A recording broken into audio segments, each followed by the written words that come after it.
Assalamualaikum warahmatullahi wabarakatuh. Waalaikumsalam warahmatullahi wabarakatuh. Selamat pagi semua. Pagi, Bu. Nah, bagaimana kabarnya hari ini anak-anak? Alhamdulillah baik.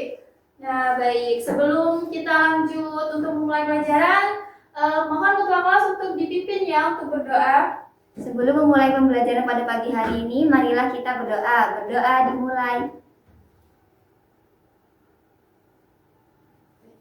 Sudah.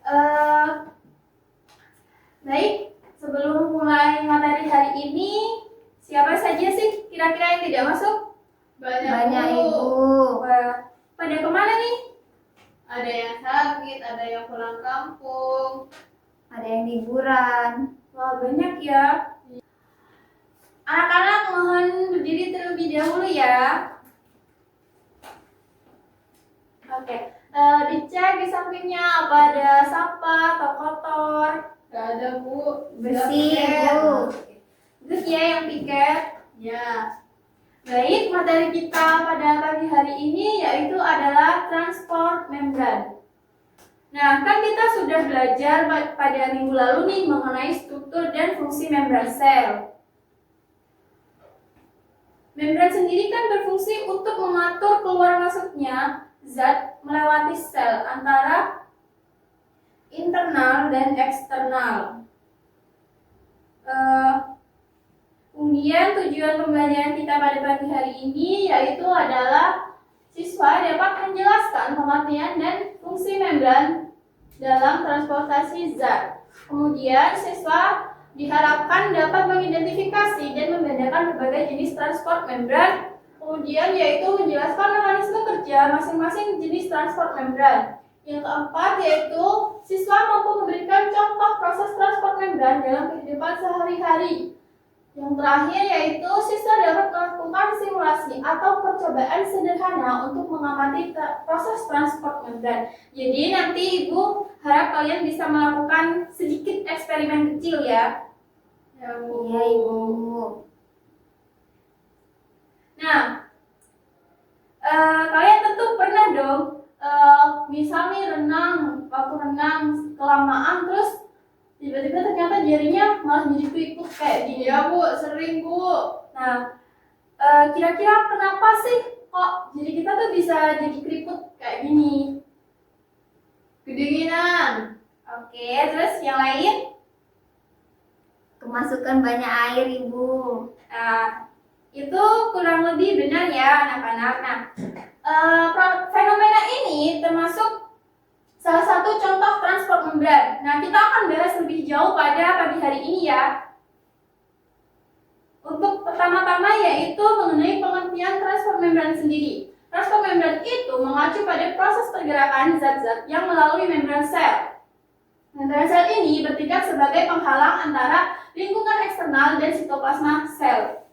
Kemudian, membran ini memiliki sifat semi-permeable di mana tidak semua zat itu bisa memasuki sel. Kemudian proses transport ini dapat terjadi melalui dua mekanisme transport, yaitu ada transport pasif dan transport aktif. Nah, transport pasif sendiri yaitu merupakan proses yang tidak membutuhkan energi. Transport pasif ini terdiri dari dua, yaitu difusi dan osmosis. Transport ini perpindahan zat-zat melalui membran sel dari konsentrasi tinggi ke konsentrasi rendah. Kemudian kalau yang aktif itu membutuhkan energi. Nah, kalau yang aktif ini itu dari konsentrasi rendah ke konsentrasi tinggi sehingga membutuhkan energi. Transport aktif ini dibagi menjadi tiga. Yang pertama yaitu ada pompa ion, ada endositosis dan eksositosis.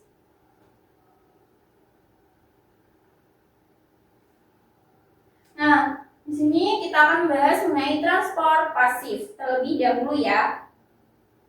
Yang pertama itu ada transport difusi.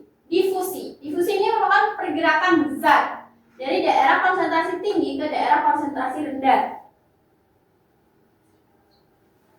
Nah, kemudian difusi ini bisa melalui lapisan lipid membran dan ada juga yang dibantu oleh protein kanal atau karier.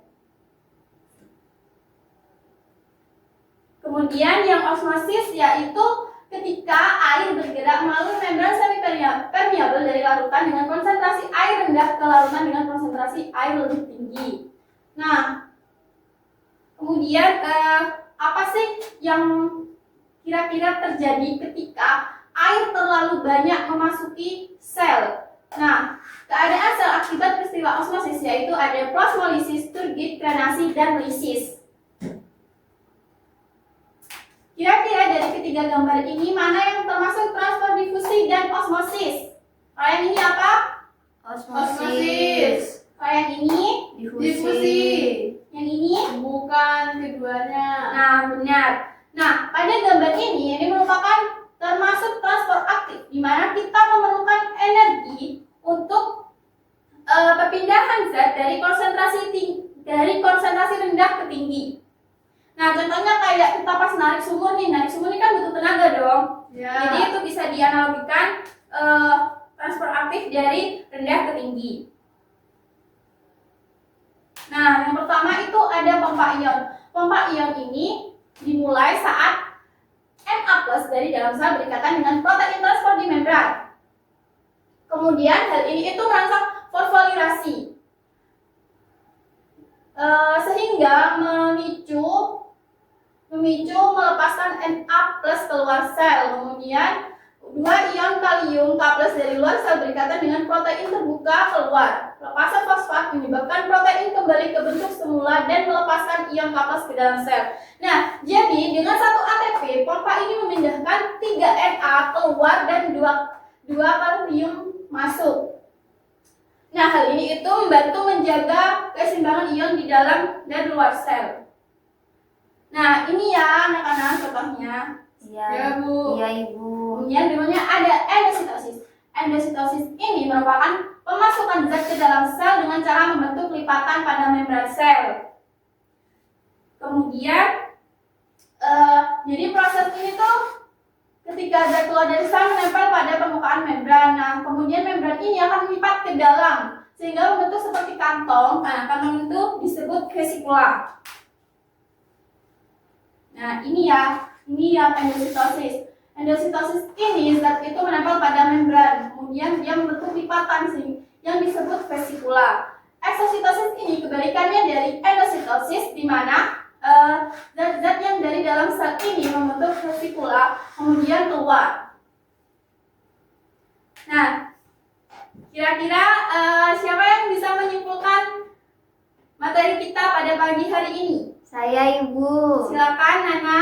Transport member itu merupakan proses penting yang memungkinkan pertukaran zat masuk dan keluar sel melalui membran sel. Nah, proses ini dibagi menjadi ada transfer pasif atau tanpa energi seperti difusi dan osmosis. Terus ada transfer aktif yang memerlukan energi seperti tadi pompa ion, endositosis dan eksositosis, Ibu. Nah, baik.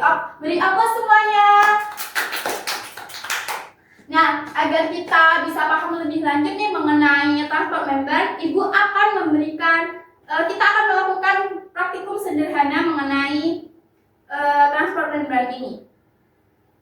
Baik, untuk ini alat dan bahannya dicatat ya anak-anak. Ya, Bu. Oh iya, sebelum itu kelas kita kan ada 30-an nih. Kita bagi jadi 4-5 kelompok ya. Iya, Ibu. Nah, baik. Seperti yang sudah Ibu katakan sebelumnya, bahwa kita hari ini akan melakukan praktikum sederhana mengenai transfer membran. Kan sudah dibagi nih jadi 4-5 kelompok tadi. Di mana anak-anak untuk berkumpul bersama kelompoknya ya. Ya, Alat dan bahan yang digunakan pada percobaan pertama yaitu ada air panas, air dingin, celup, gelas, dan label. Ini mungkin nanti bisa Ibu kirim ya di grup nanti. Iya, Ibu. Ya, Bu.